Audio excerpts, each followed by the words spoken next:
सतयुग की बात करें तो सतयुग से लेकर के द्वापर पर्यंत तक महाराज जी पूर्ण सनातन था। धीरे धीरे धीरे करके इसमें पंथ बनने लगे और फिर उस पंथों के आधार पर लोगों ने अलग अलग नियम अपनाने शुरू कर दिए। फिर धीरे धीरे धीरे उनकी एक रूपता हुई तो उन्होंने यहाँ लड़ाई करी, यहाँ अपना लिया, वहाँ लड़ाई की, वहाँ अपना लिया और ऐसे करते हुए यहाँ पूरा राज किया। फिर उन्होंने अपने नियम थोपने शुरू किए। जो हमारे धर्म ग्रंथ इत्यादि हैं उन सबको जला दिया। हमारी जो इस पूरे विश्व की सबसे बड़ी यूनिवर्सिटी हुआ करती थी महाराज जी, नालंदा यूनिवर्सिटी, वो बिहार में। अभी जो मुगल शासक रहे ना पहले, ये इन्होंने ये सोची कि भाई इन जो ये सनातन वाले लोग हैं इनमें इतना बड़ा तत्व, इतनी बड़ी शक्ति आती कहाँ से है? इन्हें ऐसे ऐसी चीजें सिखाता कौन है? तो ज्ञात हुआ कि ये सब धर्म ग्रंथ पुराण वेदों से ये लोग जानते हैं। अच्छा, बोले कहाँ है? तो वो नालंदा यूनिवर्सिटी, वहां पर इन्होंने आग लगा दी और जो भी पौराणिक धर्म इत्यादि ग्रंथ इत्यादि थे ना वो जल गए, उसके कुछ अवशेष मिले। और हमारे जो प्राचीन ऋषि महात्मा ऋषि लोग थे ना उनको तो सब चीज कंठस्थ था और उन्हीं के आधार पर नई प्रतिलिपियां तैयार की गई। और प्रतिलिपियां तैयार करते करते हुए फिर ये प्रतिलिपियां सबसे पुरानी प्रेस है गीता प्रेस गोरखपुर में, वहां से ये प्रकाशित होने लगी। अब धीरे धीरे हम सबको मिलने लगी। फिर हमारा धर्म का प्रचार बढ़ा।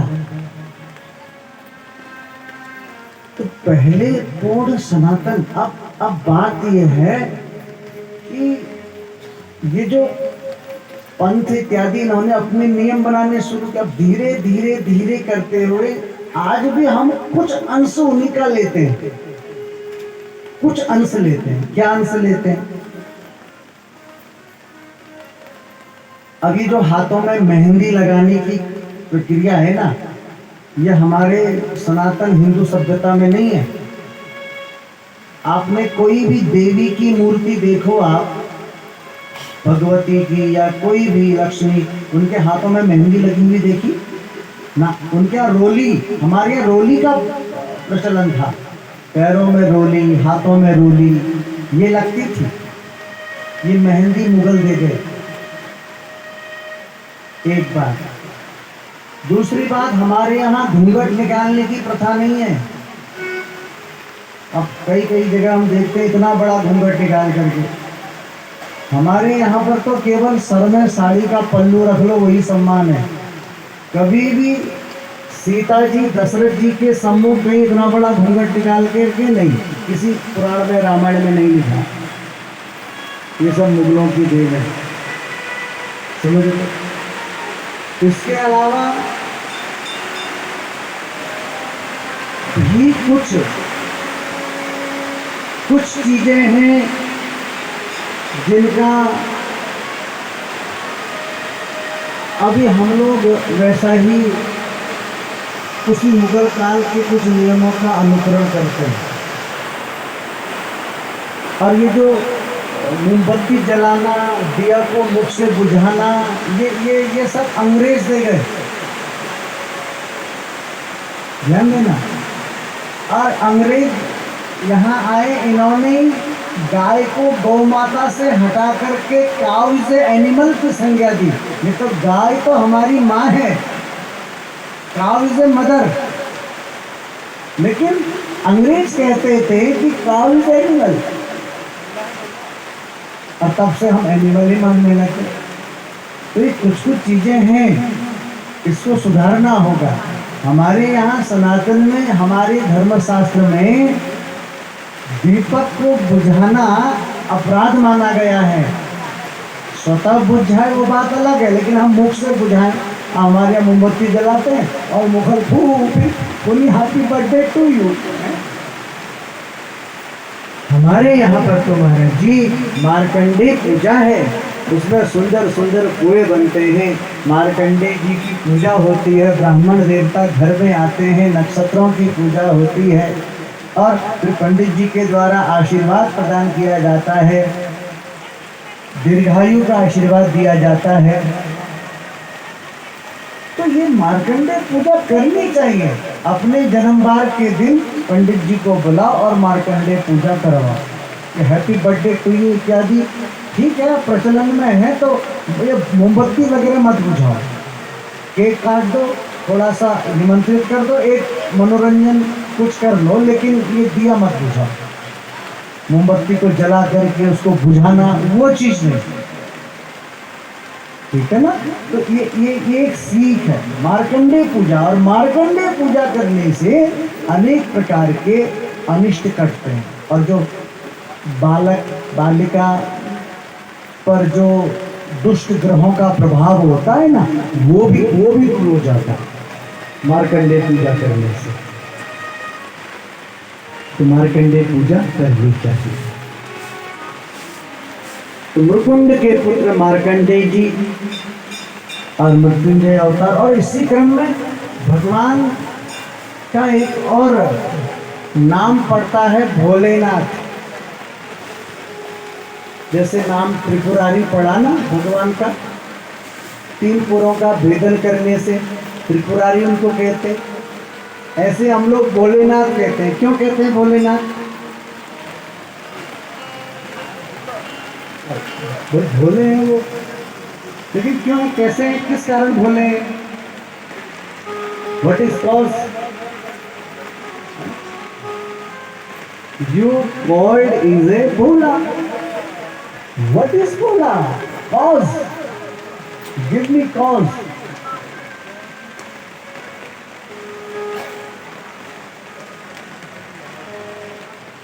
कॉज उसका है, एक शिव पुराण में कथा आती है, पूर्व समय में इस भूमि में एक भौमासुर नाम का दैत्य हुआ। भौमासुर भूमि से उत्पन्न, समझ रहे? इसने महादेव की घोर आराधना की, कठिन तपस्या की, और कठिन तपस्या हो करते हुए महादेव प्रसन्न हो, और प्रसन्न होते हुए इसने महादेव से वरदान मांगा कि प्रभु मुझे आप अमरत्व का वरदान दीजिए, क्योंकि आप तो मृत्युंजय हैं, और आप चाहें तो आपके लिए कोई भी चीज अदेय नहीं है, मैं अमर होना चाहता हूं। तो महादेव ने कि यह सृष्टि के विरुद्ध है, कोई और वरदान मांगे।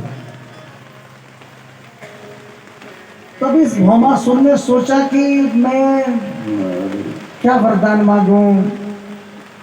तब इसने वरदान मांगा कि प्रभु अगर आप मुझे वरदान देते हैं तो ये वरदान दीजिए, मैं जिसके ऊपर हाथ रखूं वो उसी समय भस्म हो जाए।